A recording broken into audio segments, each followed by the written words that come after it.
आज के लेक्चर में हम पढ़ेंगे डायनेमिक एनालिसिस।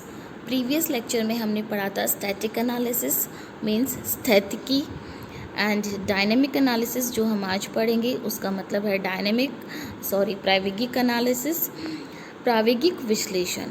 देखिए, हमने जब स्टैटिक और डायनेमिक एनालिसिस का इंट्रोडक्शन पढ़ा था तो हमने देखा था कि स्थिर अर्थव्यवस्था में या तो चेंजेस नहीं होते हैं अथवा चेंजेस अगर होते हैं तो उनमें चेंजेस की दर समान रहती है। डायनेमिक एनालिसिस में लगातार परिवर्तन होते रहते हैं और हम उन परिवर्तन से मिलने वाले नए संतुलन के साथ साथ प्रोसेस का भी अध्ययन करते हैं।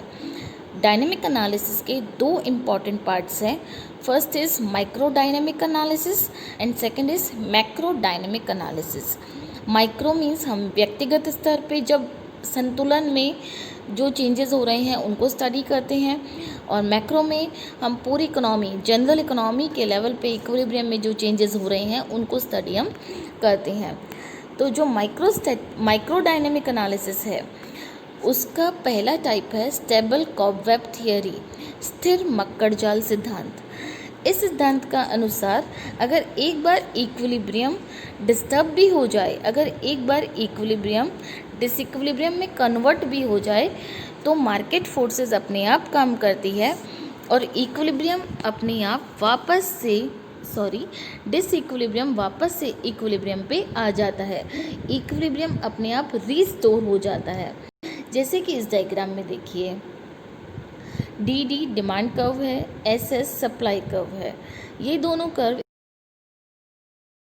वो है आपका M point, M is equilibrium.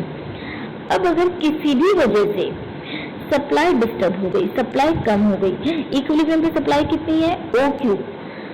अब देखिए एम जो है वो ओ एक्स एक्सिस पे कहाँ मिल रहा है, क्यू पे। तो हम ये मानेंगे कि संतुलन के स्तर पे सप्लाई कितनी है, ओ क्यू। सप्लाई भी ओ क्यू है और डिमांड भी ओ क्यू है। अब अगर किसी भी वजह से सप्लाई कम होके ओ क्यू से हो जाती है ओ क्यू 1, तो देखिए आपका Q1 जो लाइन है वो कहाँ पे काट रहा है, एक मिनट, Q1 जो लाइन है वो आपका काट रहा है S1 पे। मीन्स आपका जब सप्लाई का क्वांटिटी कम हुआ मीन्स S1 हुआ, तो हमें पता है जब भी मार्केट में सप्लाई कम होगी तो प्राइस बढ़ेगा, तो सप्लाई कम होने से प्राइस बढ़ के हो गया P1। अब हमें ये भी पता है कि जब प्राइस बढ़ता है तो सप्लाई की क्वांटिटी इंक्रीज होती है, तो प्राइस इंक्रीज हुआ, क्वांटिटी सप्लाइड इंक्रीज हुआ, सप्लाई इंक्रीज होके हो गया S2।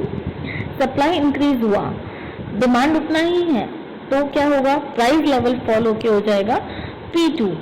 अब प्राइस फॉल हुआ, जब कम प्राइस है तो सप्लायर ज़्यादा सप्लाई क्यों करेंगे, सप्लाई का लेवल फिर कम होगा और क्वांटिटी सप्लाइड जो है वो आपका कम होके हो जाएगा S3। जब सप्लाई कम होके हुआ S3 तो प्राइस फिर बढ़ा, हो गया P3। प्राइस बढ़ा, सप्लाई फिर कम हुआ S4, फिर प्राइस कम हुआ P4, और इस तरह से ये मैकेनिज्म चलता रहेगा और ओरिजिनल इक्विलिब्रियम वापस रीस्टोर हो जाएगा। तो आपका ये जो कॉबवेब थियरी है वो ये कहता है कि इक्विलिब्रियम स्टेबल रहता है। अगर किसी वजह से इक्विलिब्रियम डिस्टर्ब हुआ तो इंडिविजुअल्स को कुछ करने की जरूरत नहीं है, मार्केट फोर्सेस अपने आप काम करेगी और इक्विलिब्रियम रीस्टोर हो जाएगा।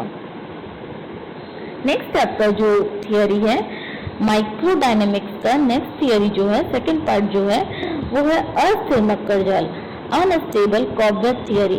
जैसे ही आपको नाम से भी समझ में आ रहा होगा कि जो स्थिर थियरी है उसका ऑपोजिट है अस्थिर, अनस्टेबल। मीन्स एक बार इक्विलिब्रियम डिस्टर्ब हुआ तो वापस इक्विलिब्रियम पे पहुंचना बहुत मुश्किल हो जाता है, क्योंकि ओरिजिनल क्वांटिटी इक्विलिब्रियम से बहुत दूर चली जाती है। जैसे कि इस डायग्राम में देखिए, इस डायग्राम में आपका जो ओरिजिनल इक्विलिब्रियम है वो एम पॉइंट पे है। एम पे डी और एस एक दूसरे को इंटरसेक्ट कर रहे हैं और यहाँ पे डिमांड और सप्लाई की क्वांटिटी। अब अगर किसी भी वजह से यह संतुलन डगमगाता है, जैसे कि सपोज किसी भी फैक्टर्स की वजह से सप्लाई की क्वांटिटी कम हो गई, सप्लाई रिड्यूस होकर हो गया S1, तो सप्लाई जब रिड्यूस हुआ तो प्राइस इंक्रीज़ हुआ, डिमांड उतना ही है, मार्केट में सप्लाई कम हो गया है, तो नेचुरल सी बात है प्राइस बढ़ेगा।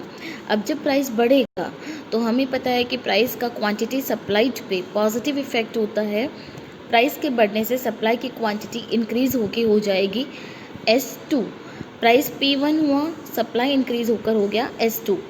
सप्लाई फिर इंक्रीज़ हुआ, डिमांड उतना ही है, प्राइस लेवल गिरेगा और प्राइस हो जाएगा P2। प्राइस फिर कम हुआ, प्राइस कम होने से सप्लाई की क्वांटिटी डिक्रीज़ होती है, सप्लाई और डिक्रीज़ हुआ और होकर हो गया S3। सप्लाई कम होने से प्राइस लेवल फिर बढ़ेगा, प्राइस हो गया P3। और इस तरह से ये मैकेनिज़्म जब तक चलता रहेगा जब तक हम इक्विलिब्रियम से बहुत दूर पहुंच चुके होंगे और इक्विलिब्रियम वापस रिस्टोर करने की संभावनाएं बहुत ही कम हो जाएगी। तो इस थियोरी में हम यह मानकर चलते हैं कि एक बार अगर ओरिजिनल इक्विलिब्रियम डिस्टर्ब हुआ तो उसको रीस्टोर होने की चांसेस बहुत ही नहीं के बराबर होते हैं। माइक्रो लेवल पे डायनेमिक एनालिसिस पढ़ने के बाद हम पढ़ेंगे macro dynamic analysis. Macro dynamic analysis is समष्टि प्रावेगिक विश्लेषण। इसमें हम ये देखते हैं कि कंजम्पशन और इन्वेस्टमेंट के स्तर में लगातार परिवर्तन होता रहता है और इन लगातार परिवर्तनों की वजह से नए इक्विलिब्रियम स्टोर होते रहते हैं। इसमें हम ये मान कर चलते हैं कि इकोनॉमी में कंजम्पशन का आज का जो स्तर है वो इससे पिछले समय की नेशनल इनकम पर डिपेंड करता है। क्योंकि होता ये है, हम ये मानते हैं कि इनकम के दो उपयोग है। इनकम का या तो कंजम्पशन होता है या सेविंग होती है। इनकम को उपभोक्ता या तो उपभोग करेगा या बचत करेगा। तो आज हमने जितना भी अर्न किया, एक उपभोक्ता ने आज जो अर्न किया उससे वो आने वाले समय में या तो कंज्यूम करेगा या सेव करेगा, तो उसका कल का कंजम्पशन आज के इनकम पे डिपेंड करता है। सो हम कह सकते हैं consumption of T time depends on income of T-1 means पिछले समय पे डिपेंड करता है।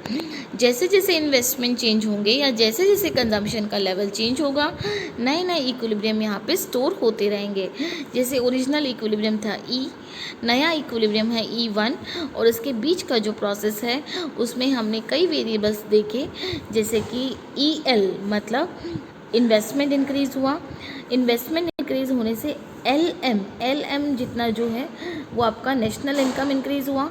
नेशनल इनकम इंक्रीज़ होने से NM जितना इन्वेस्टमेंट फिर इंक्रीज़ हुआ और NM जितना इन्वेस्टमेंट इंक्रीज़ होने से NO जितना आपका इनकम इंक्रीज़ हुआ।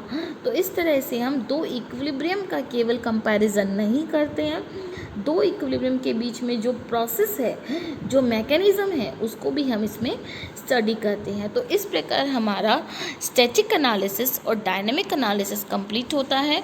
इसमें हमने स्टैटिक और डायनेमिक इन दोनों की विशेषताएं, इनके टाइप्स डिटेल में पढ़े। अगले लेक्चर में हम कुछ नया लेकर आएंगे, तो आप इनको रिवीजन करिए और कुछ अगर डाउट्स हो तो मुझे मेल करिए। Thank you.